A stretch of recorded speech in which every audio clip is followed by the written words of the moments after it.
Este día es un día especial, este fin de semana, porque a diferencia de algunos que celebran Halloween, nosotros como cristianos no celebramos las tinieblas, sino celebramos la luz, la libertad a la que Dios nos ha llamado.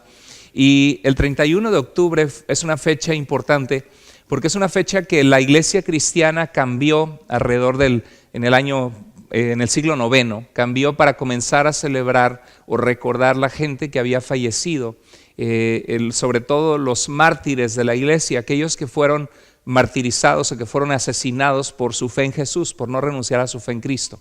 Y por eso se le conoce como Halloween, All Hallows Eve, el Día de Todos los Santos.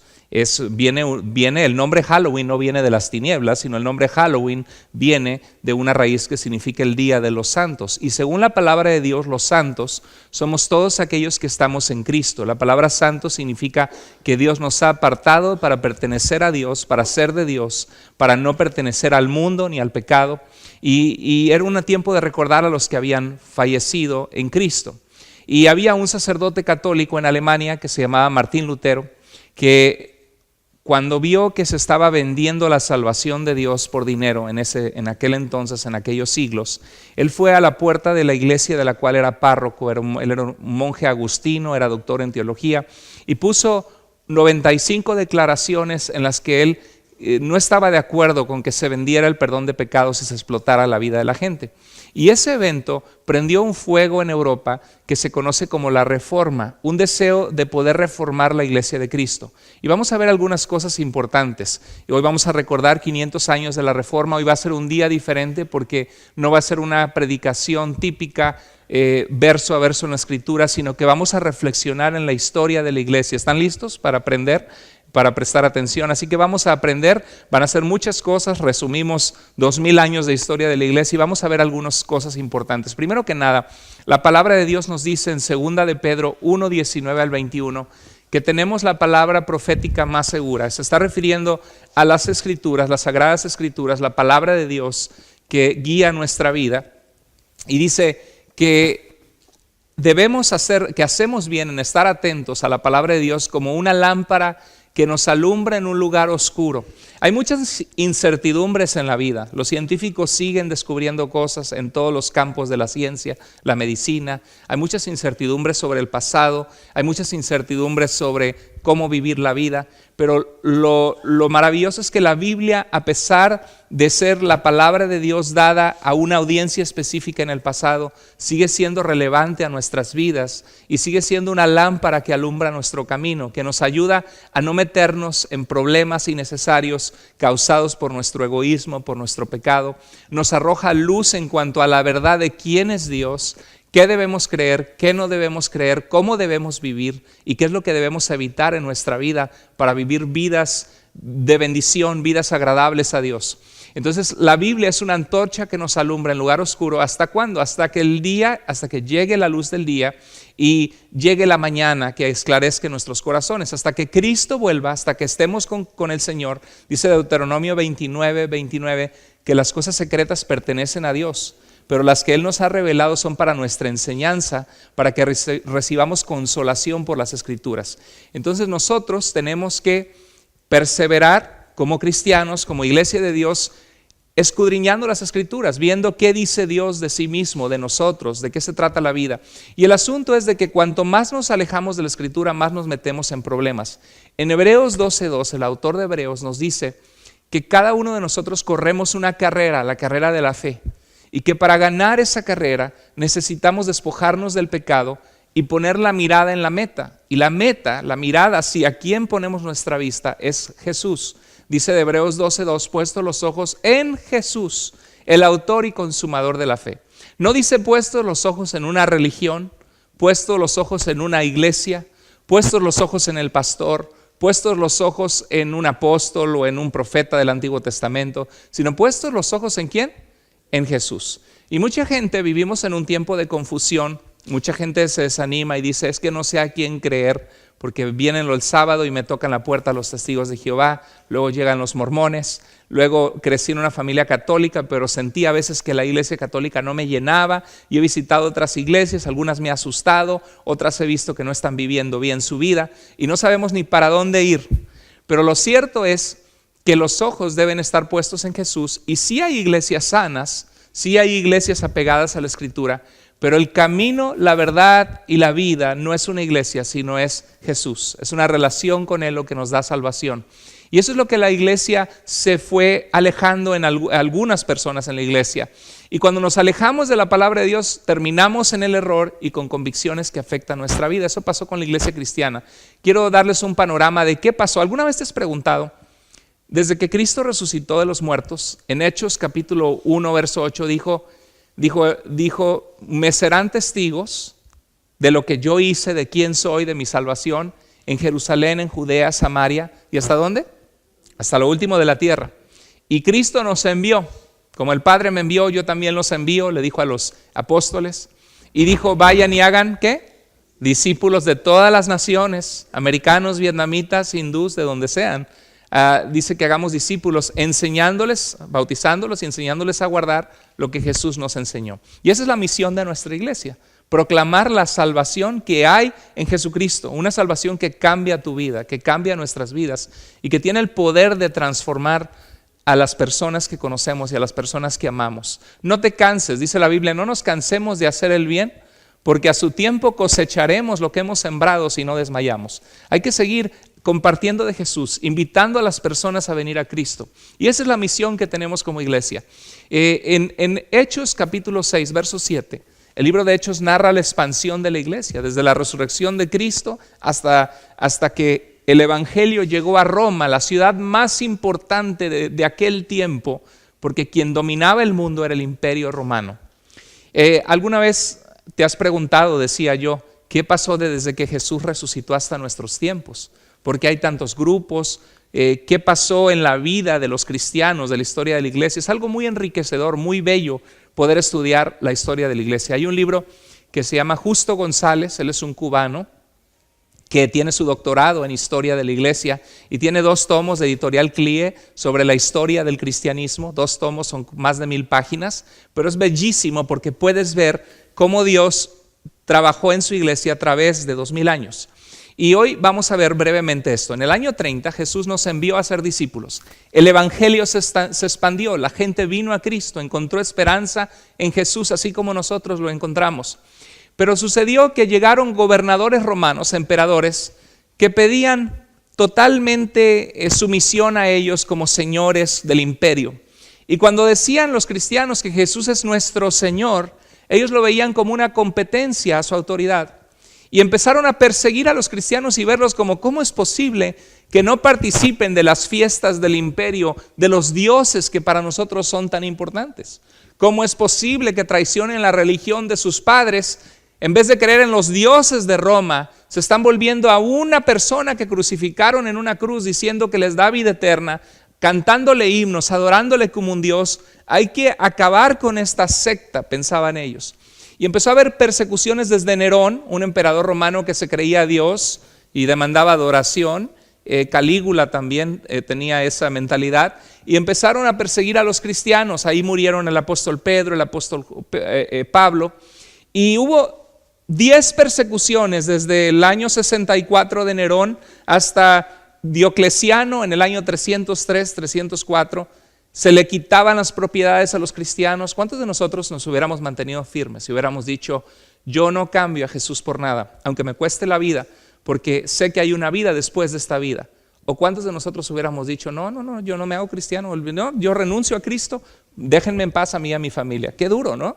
Porque realmente hay prueba las convicciones. Decía Tertuliano, un padre de la iglesia en Cartago, el norte de África, decía que las persecuciones eran la sangre de los mártires, era la semilla de la iglesia, porque la gente veía que los cristianos teníamos una razón digna de poder entregar nuestra vida, y si éramos capaces de no renunciar a Jesús a pesar de enfrentar la muerte, significaba que teníamos una razón por la cual vivir, que habíamos encontrado algo que nos había dado esperanza, que había cambiado nuestra vida.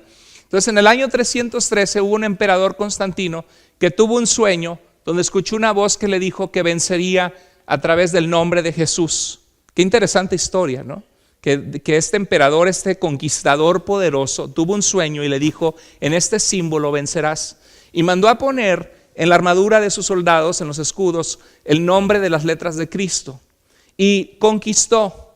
Y cuando llegó al poder en el año 313 en Milán, Italia, ¿han escuchado de Milán, Italia? Puso un edicto, una declaración como emperador, donde a los cristianos no se les debería perseguir más.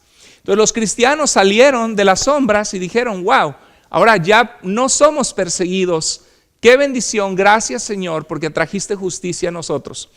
Pero empezó él a favorecer a los cristianos y a preguntarle él estaba en Roma, con el pastor de Roma, el obispo de Roma, él se empezó a codiar con el emperador y empezó a surgir un cambio donde el imperio perseguidor de los cristianos se convirtió ahora en un imperio cristianizado. Hubo un emperador que se llamó Teodosio I, y en el año 378 dijo, la religión oficial de nuestro imperio es el cristianismo.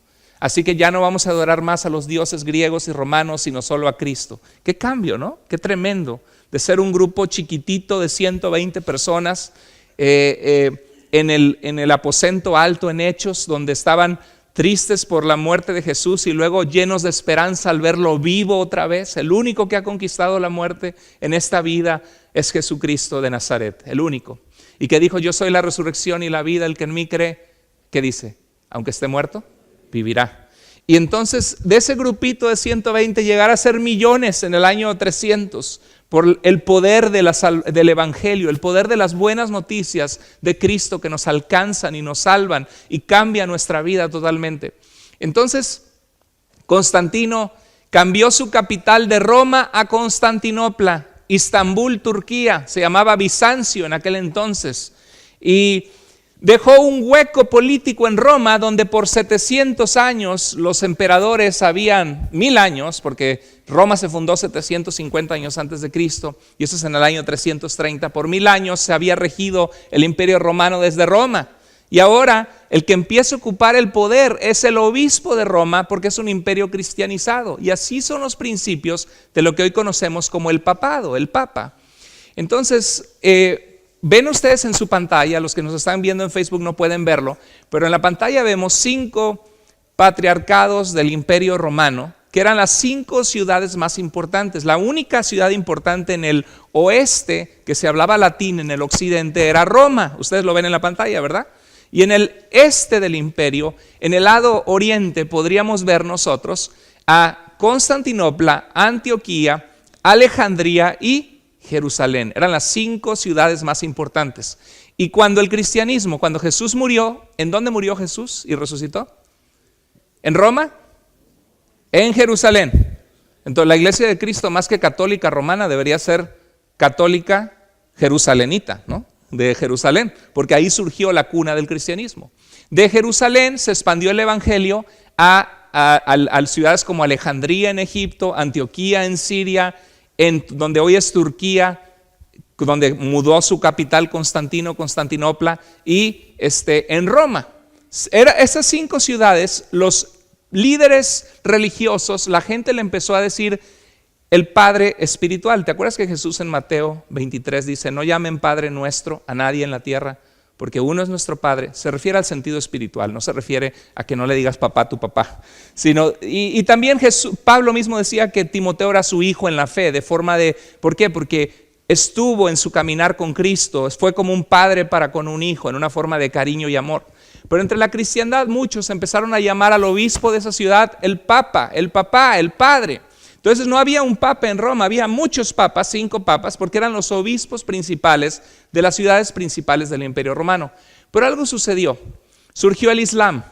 El Islam nació conquistando y para conquistar. Tristemente es una ideología. Estaba escuchando a Hank Hanegraaff, que es le conocen como el Bible Answer Man, tiene un programa de radio, dirige el Christian Research Institute, el Centro de Investigaciones Cristianas, y dice de que si cada musulmán fuera realmente fiel al Islam, terminarían conquistando a las demás personas, porque el mismo Corán habla de cortar los pies, las manos, de perseguir, de matar a todo aquel que no cree, o imponerles fuerte tributo a todo aquel que no cree como ellos. Eso es muy diferente al cristianismo. El cristianismo cree que la salvación son buenas noticias para, el evangelio es buenas noticias para salvación a todo aquel que cree, Y nunca podemos obligar a nadie a estar en la fe. Eso es algo personal. Dios nos llama a proclamar, a invitar, a explicar en amor, pero no podemos forzar a nadie a buscar y amar a Dios. Es algo personal. Pero el Islam conquistó, y todas estas ciudades del lado este, lo que fue Constantinopla, Antioquía, Jerusalén y Alejandría, cayeron al imperio musulmán. Y el único patriarcado o papa que quedó en pie fue Roma.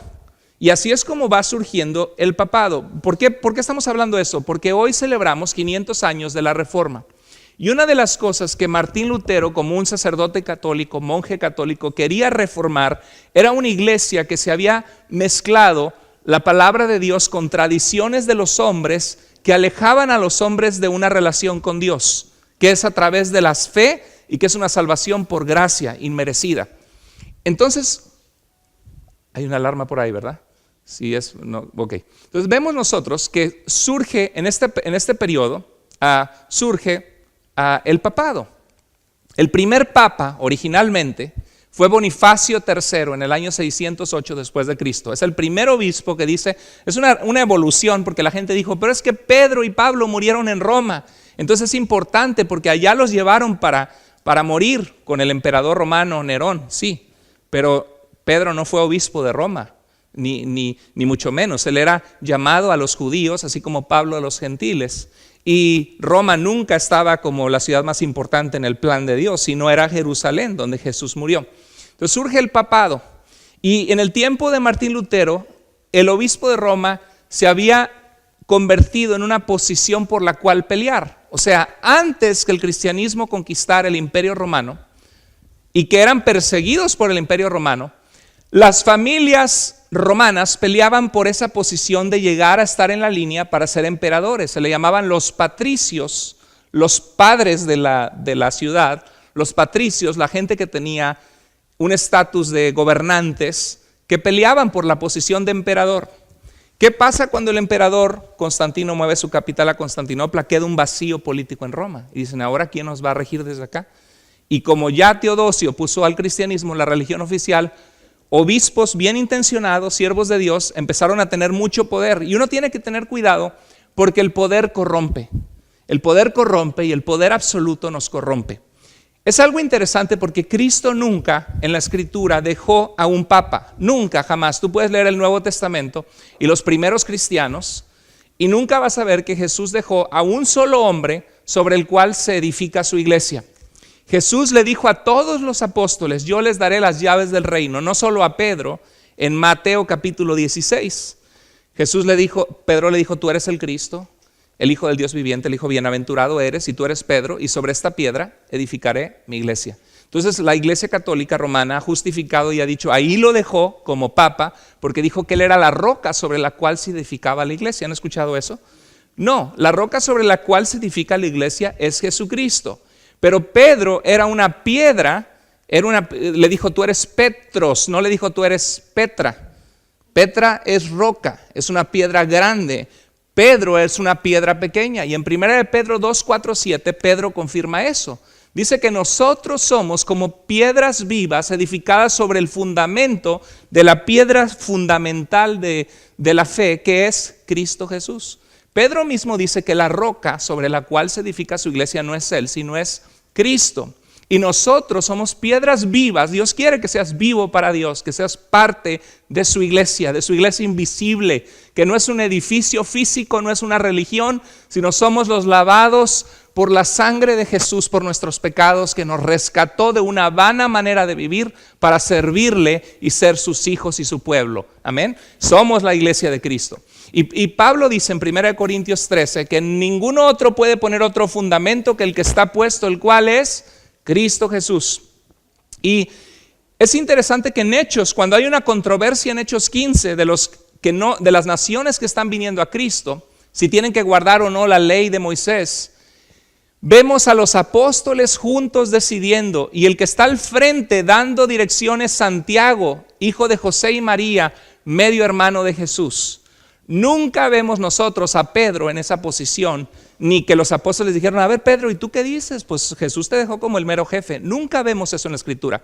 Entonces el papado en la Edad Media adquirió mucho poder. Hubo una bula papal, la bula es un edicto papal, una declaración donde pidió que los reyes derivaban su poder de él y tenían que someterse a él. Hubo un rey que estuvo, Enrique, IV, que estuvo en el castillo del Papa en Italia, Canosa, se llamaba este castillo, que estuvo descalzo en el frío pidiendo perdón porque se había rebelado contra el Papa y los súbditos iban a rebelar porque decían, no, si el Papa te excomunica a ti o te deja fuera de la iglesia no hay salvación. Entonces nosotros, todo el pueblo que vivimos acá, tampoco vamos a tener salvación y vamos a ir al infierno. Entonces arrepiéntete y pídele perdón, rey. Entonces el rey dijo, ¿qué hago? ¿Se me rebelan todos o me hago el que me estoy arrepintiendo? Y al final después tuvo su venganza y le fue como en feria después al Papa, terminó muy mal. Pero vemos ese tipo de poder que llegaban a tener los papas. Entonces las tradiciones en la Edad Media comienzan a reemplazar las escrituras. Lo mismo que pasó con los fariseos. ¿Qué dijo Jesús a los fariseos? Dice, porque dejando, en Marcos 7:8, léalo conmigo, porque dejando el mandamiento de Dios se aferran a las tradiciones de los hombres. ¿Qué es la tradición? Tradere en latín significa lo que ha sido transmitido de una generación a otra. Hay tradiciones muy bonitas, buenas, las tradiciones no son malas. Lo malo es cuando nuestras tradiciones no vienen de Jesús, sino vienen de distorsiones de la mentalidad de la gente 500 años después de Cristo y transmitimos fielmente como si fueran la misma Biblia. Y el problema es cuando esas tradiciones contradicen la Escritura. Ahí está el problema. Una tradición de fútbol no tendría malo que como iglesia fuéramos a jugar fútbol, ¿verdad? Se vale, es un deporte sano. El problema es cuando tenemos una tradición que contradice o que nos lleva al pecado o que contradice la Escritura. Entonces quiero darles un ejemplo. ¿Cuántos de ustedes los bautizaron de niños? Levante la mano si te bautizaron de niño. Mira, toda la iglesia está con la mano levantada. ¿Cuántos de ustedes fueron padrinos o madrinas de bautismo para amigos o amistades? ¿Por qué? Porque son tradiciones de la Iglesia Católica Romana que la mayoría de nosotros venimos de ese trasfondo. Mi papá, él estudió para ser sacerdote católico. Mi suegra está ahí, tenía un hermano sacerdote y un primo que era cardenal, creo. Entonces venimos todos de ese trasfondo como buenos latinos, ¿no? Del catolicismo romano, la mayoría. Y el bautismo de niños, ¿cuántos de ustedes se sorprendieron cuando vieron que en la iglesia cristiana se bautizaban adultos? Se les hizo raro, así como que no estaban muy seguros de eso. Levante la mano si usted experimentó eso. Muchos, pero dices, pero qué ridículo, lo están bautizando grandotote, no son bebés, ¿no?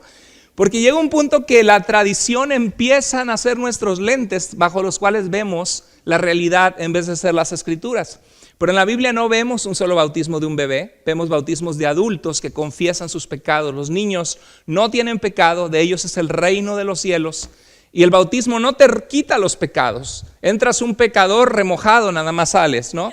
Es un arrepentimiento y una fe en Jesús lo que te salva. Y el bautismo es un paso de obediencia, de dar fe en Jesús. Es una tradición simbólica que Jesús nos dejó de identificarnos con la muerte y resurrección de Cristo, entendiendo que Él lava nuestros pecados y nuestra vida por la fe en Él, no por un ritual de bautismo. La palabra baptizo significa sumergidos, no echar agua en la cabeza por aspersión. Entonces el bautismo de niños se estableció, en el año 200 hubo una incidencia de eso, pero se estableció en el año 400 más o menos. Ahora quiero aclararles algo que pasé por alto compartirles. La iglesia de Cristo, cuando empezaron a haber falsas doctrinas que entraron a la iglesia, como el gnosticismo, que decían que la materia era mala, solo lo espiritual era bueno, y que Cristo había venido a darnos una revelación secreta, y que Él no tenía cuerpo físico realmente, solo aparentaba tener cuerpo físico. De ahí viene Primera de Juan, que dice, todo el que no confiesa que Cristo ha venido en carne es el anticristo. ¿Se acuerdan? Primera de Juan. Empezaron a entrar doctrinas que eran mezclas de filosofía griega con judaísmo, con cristianismo, y falsas doctrinas que los primeros cristianos combatieron. Ahí fue cuando la iglesia de Cristo estableció o enfatizó su catolicidad. ¿Qué significa eso? La palabra católico en griego significa universal. ¿Qué dijo Jesús? Donde hay 2 o 3 son mi nombre, ahí estoy yo en medio de ellos. La iglesia de Cristo está en muchos lugares. Y la iglesia de Cristo, cuando surgían falsas doctrinas, decían, la iglesia entera no cree eso. Eso no es lo que dicen las escrituras, eso no es lo que los apóstoles nos enseñaron. Por eso la iglesia es apostólica, dice. La iglesia es una, santa, católica, apostólica, pero no romana, porque nada tiene que ver Roma con Jerusalén. La iglesia es una, porque a pesar de las denominaciones somos uno en Cristo, salvos por la sangre de Jesús, por nuestros pecados. Es católica porque la iglesia de Cristo es universal. Es apostólica, pues está basada en la doctrina de los apóstoles. Y ahí es donde se enfatizó la catolicidad de la iglesia, pero eso no significaba que había una sola iglesia, la mera buena, con un papa que gobernaba y que lo que dijera era infalible. No, solamente significaba que la iglesia de Cristo universal no creía las herejías, las falsas doctrinas, que las nuevas creencias que surgían enfatizaban. Y el credo católico es un credo cristiano. Creo en Dios Todopoderoso, Creador del cielo y de la tierra, de las cosas visibles e invisibles, porque el gnosticismo creía que solo lo invisible era lo bueno y lo visible era malo, lo material era malo. Por eso surgió ese credo, contrarrestando falsas doctrinas. Y en un solo Señor nuestro, Jesucristo, Hijo único del Padre, nacido del Padre antes de todos los siglos, en el sentido de que el Padre quiso venir a salvarnos y encarnarse Dios en esta tierra en Jesús. Dice, Dios de Dios, o sea, Jesús es Dios, enviado por Dios para salvarnos en su humanidad. Luz de luz, Dios verdadero, de Dios verdadero, que dice, engendrado en la Virgen María, pero no creado, que es donde los testigos de Jehová piensan que Jesús fue creado. Dice que por nosotros los hombres y nuestros pecados, por obra del Espíritu Santo, se encarnó de María la Virgen. ¿Se acuerdan? Ese es un credo cristiano. Cuando dice que descendió a los infiernos, eso no es cristiano. Lo que está diciendo es que descendió al Seol, descendió a estar enterrado y muerto. Jesús no fue al infierno. Y dice de que Él resucitó y vendrá con gran poder y gloria a juzgar a los vivos y a los muertos, y su reino, ¿qué? No tendrá fin. Y creo en la iglesia católica, o sea, creo en que Cristo tiene una iglesia que es su pueblo. Creo en la comunión con los santos. No está diciendo que le rezas a San Charbel o que pones a San Antonio de cabeza para ver si ahora sí te trae tu marido o tu esposa. Está diciendo en la comunión con los santos esto, que estamos los domingos compartiendo en las casas, estudiando las escrituras. Qué maravilloso, ¿no? Es una manera maravillosa que con el credo católico tú puedes compartir de Cristo a tu familia católica y ganarlos para Jesús, y que sepan que no es una religión la única verdadera, sino es un Señor, una fe, un bautismo, y ese Señor es Cristo Jesús. El bautismo fue enfatizado hasta el año 400. La doctrina del purgatorio fue un lindo hombre de Dios que tuvo mucho, que lo dio todo por la fe en el año 590, que en sus especulaciones dijo, quizá Dios dé una segunda oportunidad de purgar los pecados en el año 590, y ya otros dijeron, pues ya se dijo, Gregorio primero lo dijo, pues así es, el que creó los cantos gregorianos, ¿se acuerda?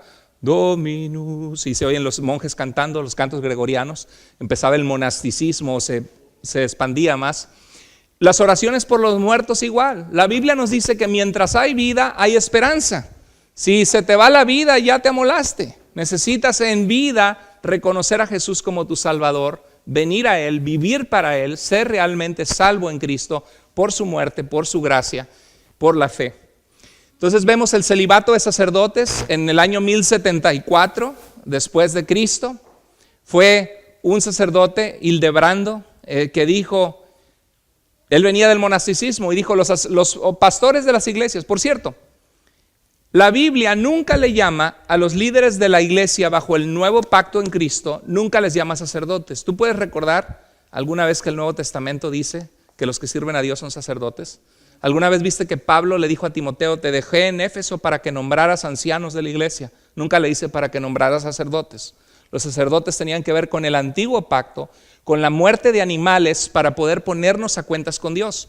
En el Nuevo Testamento solo se mencionan pastores. Obispos significa los que sobreven la iglesia, protegen la iglesia, la protegen de gente mala, de falsa doctrina, enseñando la verdad, cuidando la iglesia de Dios. Obispos ancianos es porque son experimentados en consejo y en las escrituras. Y pastores porque es la imagen de un pastor que cuida las ovejas, que no se las lleve el lobo.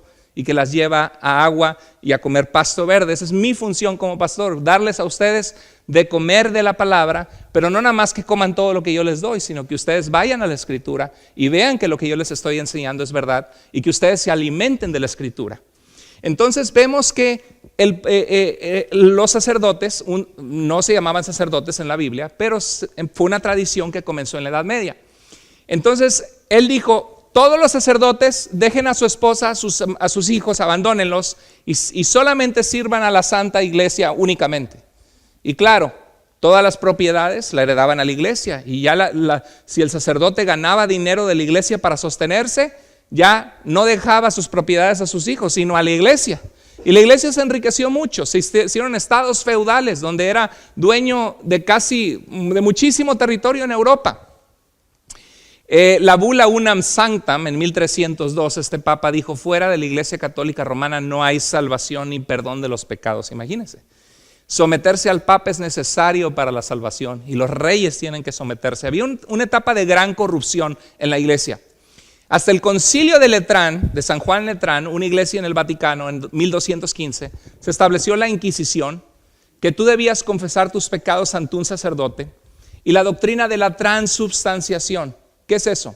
Que cuando comemos la Eucaristía o el pan, la cena del Señor, Cristo realmente está en ese pan y se transforma, la sustancia de Cristo, te estás comiendo a Cristo.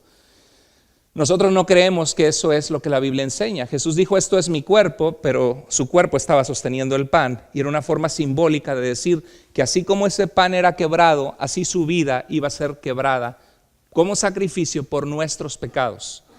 Es algo simbólico para nosotros la cena del Señor. No es que recibes a Jesús por comerlo en un pan, sino lo recibes al arrepentirte, al creer en su sacrificio, al obedecerle, al seguirle, no al comer un pedazo de pan. Entonces son doctrinas que no existían.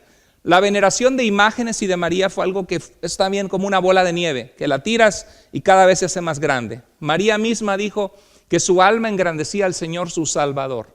La Virgen María jamás hubiera querido que la gente le rezara a ella, porque nos dice la palabra que hay un solo mediador entre Dios y los hombres, y ese es Jesucristo. María misma era una mujer de Dios que dependía de Dios, que tenía una fe genuina en Dios, pero nunca nadie en la Biblia se le pide más que solamente a Dios. Qué triste la ignorancia de dónde venimos, de nuestras familias, y esto es precisamente la reforma, el reformar un entendimiento errado, alejado de las Escrituras. Entonces vemos que esto se estableció más hasta el concilio de Trenton en 1545, y este mismo concilio fue el que añadió los 7 libros de más. La Biblia católica y cristiana es igual. Mucha gente dice: no, es que tu Biblia es protestante. No, son iguales. La diferencia es que la Biblia católica romana tiene 7 libros de más: Judí, Tobías, Baruc, Eclesiástico, Primera y Segunda de Macabeos. Esos libros fueron parte de una traducción del hebreo al griego, que hasta el año 1545 se les llamó deuterocanónicos, agregados al canon después, pero tienen errores históricos que no son exactos, alguna que otra cosita que contradice algunos versículos de la Biblia, pero son libros generalmente buenos, son de edificación, pero no son inspirados por Dios. Ese concilio de Trenton los adoptó. Entonces, ¿qué buscaba la reforma? Buscaba reformar a la iglesia de supersticiones, de incertidumbre, volver a la autoridad de las Escrituras, de la Biblia, como la base de nuestra fe. ¿Usted cree que eso hace falta en nuestro tiempo también? ¿Qué tal en tantas iglesias que dice: tú decláralo y pacta con Dios, y lo declaramos hecho y lo declaramos sano, y haz un pacto de $1,000 y Dios te va a dar 10,000? Y ese tipo de cosas no es bíblico, no viene en las Escrituras. Y tú tienes un demonio de pobreza, vamos a expulsarlo. Espérate, ¿dónde está eso en las Escrituras? Hay una necesidad grande de volver a las Escrituras. Por eso decía el teólogo Karl Barth que la iglesia siempre debe estar reformándose, siempre debe estar evaluándose para ver si lo que hacemos agrada o no agrada a Dios, si es conforme o no a la palabra de Dios. Y en el tiempo de Martín Lutero eso era. La reforma buscaba liberar cargas pesadas y temores. ¿Cuánta gente está atemorizada en nuestro tiempo por no conocer las Escrituras? No sabe si son salvos o no. Que la muerte de Jesús es suficiente para limpiarnos, para perdonarnos. Y claro, debemos caminar con Dios, debemos dar frutos de una vida transformada, pero no tienen esa certeza como la gente de la Edad Media no la tenía. La Reforma buscaba recuperar el Evangelio. El Evangelio son las buenas noticias de la muerte y resurrección de Jesús por nuestros pecados para darnos vida eterna. Se necesitaba porque la gente no sabía que podían ser perdonados, que podían tener vida eterna. Mire, quiero darles rápido un panorama. Martín Lutero no fue el único. Desde antes hubo hombres, y es interesante que todos los reformadores, el 95% de los reformadores fueron sacerdotes católicos, que estaban tristes de ver una iglesia alejada de las Escrituras. Por ejemplo, ahí les va, rápidamente, Pedro Bruys, sacerdote católico francés, que con las Escrituras él buscaba borrar la línea entre el clero y los laicos. Porque tradicionalmente pensamos, el sacerdote está más cerca de Dios, ¿verdad? Pero ¿qué nos dice la Escritura en Hebreos? Acerquémonos pues confiadamente, ¿a qué? Al trono de la gracia para alcanzar, que Él está listo para nuestro oportuno socorro. ¿Cómo podemos acercarnos? A través de la sangre de Jesús, de su sacrificio hecho por nuestros pecados. Y Él buscaba que la gente se diera cuenta de eso, que tú, si estás en Cristo, puedes servir a Dios, que tú puedes doblar tus rodillas en tu casa y Dios te escucha, que tú tienes acceso al trono de Dios. Lo único que nos aleja es nuestro pecado, pero podemos derramar ante Dios nuestro corazón y decirle: Señor, perdóname, estoy sucio, no merezco que mis oraciones pasen ni de aquí al techo, pero me arrepiento y te pido que me escuches, Señor. Y qué maravilloso saber que Dios te escucha, que el único mediador entre Dios y los hombres es Jesús, que Él ya pagó el precio en la cruz. Y Pedro Bruys vio eso, rechazó el bautismo de infantes, esto fue en el año 1117, las oraciones por los muertos y la veneración de la cruz, porque la gente adoraba más la cruz que a Jesús. Se había vuelto un fetiche la cruz, como algo de superstición, en vez de ver al Dios que no habita en templos hechos de manos de hombres, ni necesita nada de nosotros. Como dice el Salmo 115, los ídolos de ellos tienen ojos, pero no ven, tienen boca, pero no hablan, tienen oídos, pero no oyen, tienen pies, mas no caminan. Semejantes a ellos son todo aquel que confía en ellos, todo el que lo hace, los que hacen esos ídolos, y todo aquel que confía en ellos, están muertos espiritualmente. Entonces vemos que Pedro de Bruys fue muerto, quemado por el pueblo. Henry Luzán fue un sacerdote católico suizo, creía cosas similares a Pedro Bruys, era predicador, criticó el amor al dinero y el poder del clero. Estamos hablando de que la Iglesia Católica Romana era un imperio político religioso. Hubo 3 papas en la historia de la Iglesia que fueron teenagers. El papa más joven en la historia de la Iglesia fue Juan XII. ¿Sabes cuántos años tenía? 14 años de edad, el chamaquito. Jefe de toda la iglesia y los imperios. ¿Por qué? Porque era hijo de papi y su papi lo puso, ¿no? Y hubo otro que es Alejandro VI, papa, que tuvo 7 hijos, relaciones muy inmorales, hasta que embarazó a una de sus hijas, Lucrecia, Borgia. Algo horrible. O sea, ¿cómo podría estar Dios en medio de eso? Entonces los que amaban a Dios decían, eso que como que en Roma está haciendo este hombre y supuestamente el jefe de la iglesia, esto no es de Dios. Y hubo sacerdotes que buscaron reformar, limpiar la iglesia del amor al dinero, de la corrupción. Arnoldo Brescia, sacerdote católico italiano, Breccia, pidió a la iglesia devolver las propiedades y posesiones y vivir una vida de imitación como los apóstoles, de pobreza. Pedro Baldo o de Valdés, en el año 1140 al 1205 vivió. Era un rico comerciante francés, tenía mucho dinero y le pagó a sacerdotes católicos expertos en lingüística para traducir el Nuevo Testamento al idioma del pueblo. Y iba a la gente, porque era comerciante, y decía, ¿tiene algo más? Dice, tenemos una joya muy preciosa, pero tiene que prometernos que a nadie le va a decir que la tenemos aquí. Es algo que estamos vendiendo, que es algo que estamos dando clandestinamente. A ver, háblenos más de esa joya. Dice, es una joya que tiene el poder de cambiar la vida de todo aquel que llega a sus manos esa joya. Y sacaban un Nuevo Testamento traducido. Pedro de Valdés. Y enseñó a la gente la verdad de Dios y se convirtió en un predicador, renunció a su fortuna y a su dinero para vivir para Cristo. Tremendo ejemplo. Predicó la Escritura como la única fuente de autoridad, permaneció siendo católico, pero rechazó las doctrinas falsas de la iglesia de su tiempo medieval. Fue condenado a morir en 1170.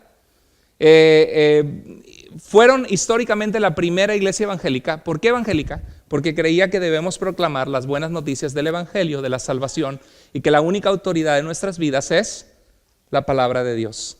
Bueno, hubo otro, John Wycliffe, sacerdote católico inglés. John Wycliffe fue un experto lingüista en 1382 en Oxford. Tradujo la primera Biblia al inglés, Wycliffe. Wycliffe. Y porque toda la gente tenía la Biblia, pero no la gente, las parroquias, pero en latín. Y la gente no hablaba latín. Imagínate si yo hoy me parara a hablar a ustedes en un idioma que no entiendan. Dobry вечір, шановні друзі, сьогодні Павлі я будем проводити конференцію на українській мові, чи не так, Paul? Imagínense, es ucraniano, me lo aprendí cuando servía a las iglesias ucranianas. Imagínense, ¿alguien de ustedes entendió? ¿Habla ucraniano? No, les pasa por la cabeza, ¿verdad? ¿Por qué? Porque no entendemos ese idioma. Bueno, lo mismo pasaba. O sea, ¿alguno de ustedes recuerda las misas en latín?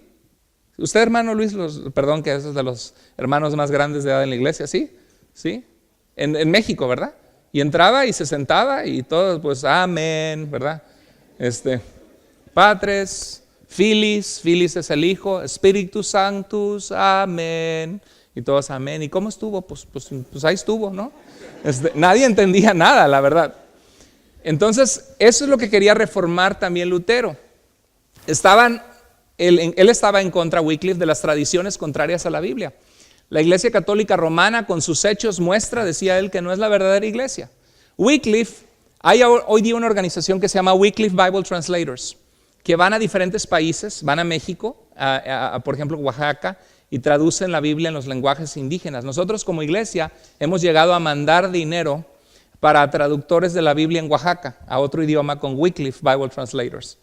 Y vemos que él fue un tremendo hombre de Dios, y a sus predicadores, seguidores de él, se les llamó los lardos, porque se paraban a proclamar el evangelio, y de burla les dijeron los lardos, que significaba en su tiempo como merolicos, ¿no? Se paran a hablar. Murió en 1384, y un concilio de Constanza en Suiza, estuve parado yo en la placa del concilio de Constanza en el 2003, el Señor me permitió ir a Suiza, Alemania y Francia, y yo no sabía qué era ese lugar, y me impresionó, se me enchinó la piel, y dije, aquí es el lugar donde mataron al siervo de Dios Juan Hus, y donde el concilio determinó quemar los huesos de Wycliffe. O sea, tú pusiste la Biblia en el lenguaje del pueblo, y ahora un campesino común se pone a debatir con el sacerdote. ¿Cómo es posible? Porque la gente abrió los ojos. Le pusiste la Biblia en sus manos y la gente abrió los ojos. Fue hasta 1960, en el segundo concilio vaticano, creo que era Juan 23, ¿no? En el segundo concilio vaticano en 1960, que se dijo, ya la iglesia puede leer la Biblia en el idioma, pero tengan cuidado para que no se confundan. Pero antes de eso la gente nada más iba, se paraba, oía en latín, pero no tenía la luz de la palabra que nos guía a toda verdad. ¿Están conmigo? Entonces vemos que este concilio mandó a quemar los huesos de Wycliffe, y unos años después en Inglaterra quemaron vivo a un hombre de Dios tremendo que conocía el hebreo, el griego, y se llamaba William Tyndale. Y él quería que la gente tuviera la palabra de Dios en su idioma. Y él fue traicionado por un amigo. Le pidieron renunciar, él no podía renunciar a la palabra, él quería que la gente tuviera la palabra, lo amarraron en una estaca y le prendieron fuego. Y mientras ardía la estaca, sus últimas palabras es, Señor, abre los ojos del rey. Y unos poquitos años después fue que se hizo la versión autorizada de la Biblia en inglés, King James Bible, por el rey Jaime, contestando Dios la oración de Tyndale muriendo en la hoguera. Y donde se basó principalmente fue en las traducciones de este experto lingüista y hombre de Dios, William Tyndale. Y se mandó a poner una Biblia en el lenguaje del pueblo en todas las iglesias de Inglaterra. Tremendo, ¿no? Entonces vemos, estos son momentos de la Reforma. Juan Hus fue un sacerdote católico de Bohemia, donde está ahorita Alemania. Fue profesor de la Universidad de Praga. Leyó los escritos de Wycliffe y consideraba la Biblia la única autoridad en fe y doctrina. Y le dijeron, ven a hablar con nosotros, le dijo el emperador al concilio de Constanza. Dijo, no, me quieren matar, no, te aseguramos que vamos a debatir y hablar contigo y no te vamos a matar. Y llegó, lo arrestaron, no le dejaron abrir la boca y lo llevaron a quemar también. Y lo quemaron en la hoguera el 6 de julio de 1415, ahí es donde estuve yo en Suiza, en ese lugar donde sucedió eso. Y sus seguidores, que fueron la gente católica del pueblo en Bohemia, en Alemania ahora, fueron los hermanos moravos, hombres llenos de fe, que cuando John Wesley, sacerdote, obispo de la iglesia de Inglaterra, venía a Estados Unidos, se desató una tormenta en el barco y se iban a morir, se iban a ahogar. Y él estaba despavorido, muerto de miedo, y veía a los hermanos moravos tomados de la mano cantando alabanzas a Dios en medio de la tormenta. Y dijo, ellos no son sacerdotes, son gente del pueblo que tiene la palabra, yo quiero la fe que ellos tienen. Y es donde él experimentó una conversión más profunda a Dios. Cómo lo que hacemos para Dios deja huella. Nunca sabes, hermanos, yo he visto personas aquí que dicen, mi abuelita era cristiana y siempre oraba por nosotros. Mi abuelita nos llevaba a la iglesia y yo me alejé de Dios por años, pero ahora estoy viniendo. Qué hermoso, ¿no? La semilla sembrada de ti en tu descendencia y en tus amigos y en tu familia va a dar fruto en el nombre del Señor si tú eres fiel. Y eso pasó con esos hombres. Entonces volvemos a Lutero, a la Reforma, y estamos tratando de cerrar este tema. Vemos que Johannes Tetzel era un monje dominicano, otra vez no de República Dominicana, sino de dominico, y él venía vendiendo las indulgencias para que se construyera la Catedral de San Pedro en Roma. El Papa se llamaba Leo X, que era de la familia de los Medici, que habían patrocinado mucho el arte, la Capilla Sixtina, ¿se acuerdan? ¿Se acuerdan de Miguel Ángel Donatello? No las tortugas ninjas, Miguel Ángel Donatello y Leonardo, ¿se acuerdan? No es Kawabanga Dude, como dicen, ¿se acuerdan? Bueno, él patrocinó ese arte y Johannes Tetzel dijo, tú puedes sacar a tu abuelita del purgatorio cuando tú das dinero aquí en el cofre. Y Martín Lutero vio que estaban extorsionando a la gente y dijo, no se vale, no es correcto, no es justo esto. Entonces él puso 95 tesis, las clavó en la puerta de su iglesia el 31 de octubre de 1517, ya estamos a 500 años de la Reforma. Y él, cuando clavó esto, él nunca pensó que alguien lo iba a copiar y que lo iba a hacer en la imprenta que ya se había publicado, y le llegó hasta el Papa, ¿quién es este sacerdotito que anda haciendo esto? ¿No?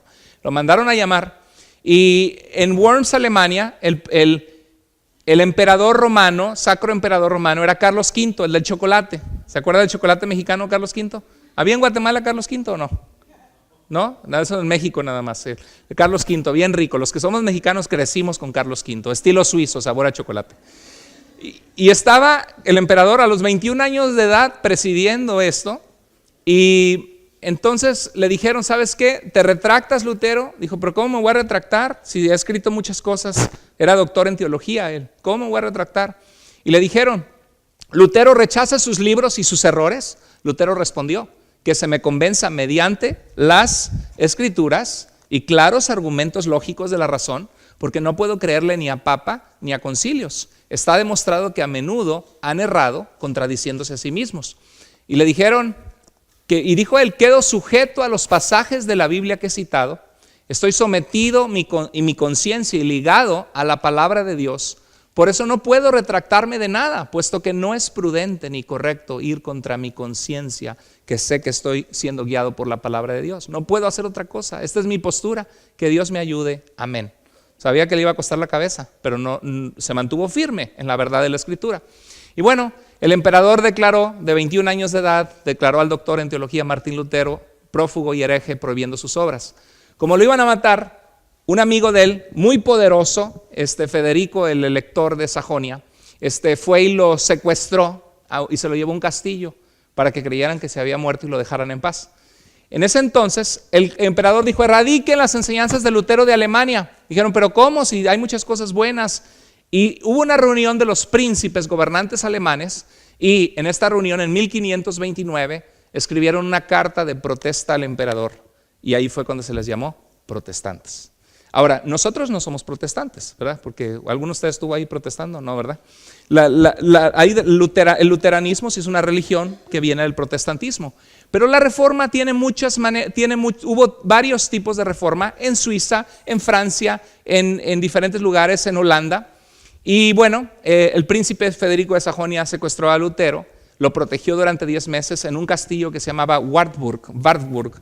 ¿Saben ustedes qué hizo Lutero en esos 10 meses?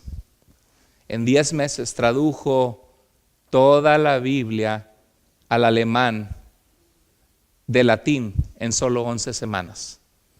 Su Biblia dio forma al idioma alemán y se le conoció como September Bible. Imagínese usted, algunos de ustedes tienen años de cristianos y en 10 años nunca han leído toda la Biblia. Pues él la tradujo en unos cuantos meses. Increíble, ¿no? Y la gente que hizo, ya puedo leer, ya puedo entender el plan de Dios para mí. ¿Sabes que tú también? Hay muchas versiones de la Biblia sencillas, ábrela y léela. Bueno, hubo otro hombre que se llamó Ulrico Zwinglio. Si alguien tiene un hijo y le gusta el nombre Ulrico, se lo puede poner. Así chance y sale rico. Ulrico Zwinglio fue sacerdote católico suizo, comenzó una escuela en latín para niños, construyó una biblioteca en Zúrich, en Suiza. Fue el sacerdote principal a cargo de 57 sacerdotes y 200 monjes y monjas asociados. Fue erudito en el griego, estudió el hebreo y se memorizó las cartas de Pablo, 13 cartas de Pablo en griego, de memoria. Imagínense, tremendo. Y llegó a la conclusión de que muchas de las doctrinas de la iglesia estaban en contradicción al Nuevo Testamento. Fue párroco en un monasterio de la Virgen María, donde vio muchas peregrinaciones y vio mucha superstición. Y te vendían astillas de la cruz de Cristo, eso vio Lutero también, ¿no? De veras parte del pesebre donde estuvo el Señor Jesucristo, los huesos de San no sé quién, y la gente tenía muchas supersticiones, no sabía que podía tener vida eterna. Bueno, él comenzó a enfatizar los evangelios, la salvación, y fue un hombre de Dios. Sus estudiantes, uno de ellos era el sacerdote Jorge Blaurock, Conrado Grebel y Felix Manz, descubrieron en la escritura que los cristianos adultos que creen en Jesús se bautizan. Y él dijo, no estamos bautizados nosotros más que de bebés, lo hicimos mal. Esto no es lo que el Nuevo Testamento enseña, vamos a bautizarnos. Y lo hicieron por aspersión, echándose agua en la cabeza, y después descubrieron que significaba meterse todos en el agua y lo empezaron a hacer. ¿Sabes cómo murieron? ¿Quieren bautizarse? Órale, los bautizamos, pero los dejamos ahí abajo hasta que se mueran. Los ahogaron, los mataron. Y nuestra denominación bautista viene de los anabautistas, porque de burla les dijeron, ay, están rebautizando a los que bautizaron de chamacos, los anabautistas. Ahora, la iglesia siempre se necesita reformar. Estamos terminando. Uno de los legados de la reforma es que solo la escritura es nuestra fuente de autoridad. Lutero fue un hombre de Dios, sí. Pero Lutero fue perfecto, no fue perfecto. Lutero era muy impetuoso, se casó con una monja, por cierto, Catarina de Bombora, y dijo, el matrimonio me enseñó lo que el seminario no me enseñó. Y siempre hablaba con amor de su Cati. Decía que para él la epístola de los Gálatas en la Biblia era su Cati, a que estaba enamorado de esa carta. Lutero se expresó muy feo de los judíos. Al principio dijo, háblenle con amor y gánenlos para Cristo. Pero después dijo, han rechazado, pero no era antisemitismo ni era racismo, sino los veía como necios, ciegos, que no veían que Jesús era el Salvador. Y se expresó muy mal de ellos. Y Hitler en Alemania, 400 años después, usó ese sentimiento antisemitista para perseguir a los judíos. Lutero no fue perfecto, tuvo errores. Fue un hombre que amó a Dios, que quiso hacer lo correcto, un hombre de su época. Otro fue Juan Calvino, un abogado francés, escritor prolífico, escribió comentarios de todos los libros de la Biblia. Y Juan Calvino impuso un gobierno en Suiza totalitario, donde se obligaba imagínate que hiciéramos eso. ¿Y quién no vino a la iglesia hoy? A ver, hermana, la lista de los que no vinieron, vaya con la policía a buscarlos. Así hizo un gobierno donde quiso imponer, y no fue un hombre perfecto tampoco. En su gobierno mataron a un hombre que era un doctor, que se llamaba Miguel Serveto. Calvino y Lutero fueron influenciados, por el monje agustino San Agustín. San Agustín pensaba que solo Dios salva y que el hombre no puede ni siquiera responder a la invitación de Dios a menos que Dios lo haya elegido para salvación. Agustín creía totalmente eso, pero ya con Calvino se establece más esa creencia, y el calvinismo dice que no todos los hombres son creados iguales, que muchos fueron creados para condenación eterna desde antes de nacer y algunos son creados para vida. Y ahí es donde se conoce como las iglesias reformadas. Y cuando tengo estos diálogos en Facebook, en Firmes en la Verdad, siempre les digo que los expertos de la Biblia hoy día conocen más de las Escrituras que Calvino conocía o que Lutero. ¿Por qué? Porque tenemos herramientas maravillosas que ellos no tenían. Y yo les digo, ¿quién prefieres que te opere del corazón? ¿Un médico del siglo XVI o un médico de nuestro tiempo? ¿Sí? Así de sencillo. Y yo he visto cómo Calvino tuvo una mala lectura de Romanos 9, donde dice que no depende del que corre ni del que quiere, sino de Dios. Y pasando por alto muchos de los aspectos donde en Romanos 9 está tratando Pablo de explicar por qué es que los judíos, siendo el pueblo elegido de Dios, no creyeron en Jesús y que él estaría dispuesto a entregar su propia vida para que ellos fueran salvos. Y dice al final del argumento en Romanos 11 que Dios hizo eso para provocarles a celos de que nosotros que no somos judíos estamos en su Mesías, el Salvador Jesús. Y dice que al final Dios lo hizo para querer tener misericordia de todos. Pero hay que ver, siempre estudiar la palabra en su contexto. Pero esto nos muestra que todos nosotros necesitamos reformar nuestra mente, nuestra vida, ver las cosas dos veces, ver si lo que creemos es conforme a las Escrituras. Y el llamado es que te bases en las Escrituras tú para tener una vida pegada a Dios. ¿Qué pasó en la Edad Media? Que la gente vendía los perdón de pecados, la iglesia, que la gente no sabía nada de Dios. ¿Por qué? Porque las Escrituras no estaban en su idioma, pero ahora las Escrituras están en tu idioma. Están en audio Biblia, están en tu celular, ábrelas, léelas. La énfasis de la Reforma fue sola la Escritura. Cuando alguien te pregunta, ¿por qué tú no bautizas niños? ¿Por qué ustedes no adoran a la Virgen María o veneran a la Virgen María? Le puedes decir, nosotros la respetamos, pero no la adoramos. Bueno, ¿por qué? Porque la clave está en cuál es la fuente de autoridad. ¿Cuál es la fuente de autoridad del cristiano? Solo la Biblia, la palabra de Dios. Si no está en la Biblia, no podemos enseñar algo de Dios que la Biblia no enseña. Entonces el catolicismo romano cree en la tradición de la iglesia, pero el problema es que son tradiciones que surgieron 1000 años después. Nosotros creemos una doctrina más católica que los católicos actualmente, que se han alejado por tradiciones de los hombres. Creen en la autoridad del Papa hablando infaliblemente y creen en la Biblia también. Pero ¿por qué nosotros? ¿Por qué hay diferencias? ¿Por qué yo tengo una esposa, soy casado y sirvo a Dios? ¿Y por qué el sacerdocio de la parroquia de la Sagrada Familia o como se llame no es casado? ¿Por qué? Por las tradiciones de los hombres. Dijo Pablo que si alguno anhela ser obispo es necesario que sea, 1 Timoteo 3:1, marido de una sola mujer. Eso es la palabra de Dios. Entonces, ¿por qué hay diferencias? Porque nosotros creemos que la única fuente de autoridad de nuestra vida es la palabra de Dios únicamente. Y dijo Jesús en Marcos 7, 6 al 7, este pueblo de labios me honra, pero su corazón está lejos de mí. Ojalá que tú no seas esa persona, porque eso se aplica a nosotros también. Pues en vano me honran, enseñando como doctrinas, ¿qué? Mandamientos de hombres, porque dejando el mandamiento de Dios se aferran, y les muestras con la Biblia, pero se aferran, ¿a qué? A la tradición de los hombres, y prefieren obedecer lo que les dijeron que lo que es evidente en la Escritura. La iglesia, mucha gente necesita reformarse. El énfasis de la reforma es que somos salvos, no por méritos que nosotros hayamos hecho. Yo hace rato hablaba de los que no somos calvinistas. Creemos en un Dios absolutamente soberano. Creemos en un Dios que nos ayuda y nos ilumina en la salvación. Creemos en un Dios que su Espíritu Santo actúa para salvarnos. Una salvación que es solo por gracia, solo por la fe, sin necesidad de ser calvinistas. Nosotros somos salvos por gracia. ¿Qué significa? Que no merecemos la salvación, es un regalo que Dios te ofrece. Si tú no has sido salvo, si tú murieras hoy, ¿a dónde iría tu alma?